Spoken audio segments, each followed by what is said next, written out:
Hello, good morning mga Dapat Friends. pag pinapatay mo yung tubig para dumami. tapos na kami mag ng balon. Ayan. Ito palang kasama ko na si Kuya ito.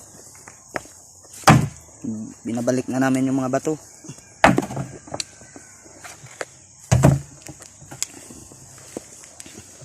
Dito kami sa Barangay Kalumpit. Barangay Kalumpit, malapit sa ilog. At yan ay mga bundok, masamang panahon dito ngayon. Ayun. Ito yung paligid. At yun ang bahay na tinitirhan. Shout out sa inyo.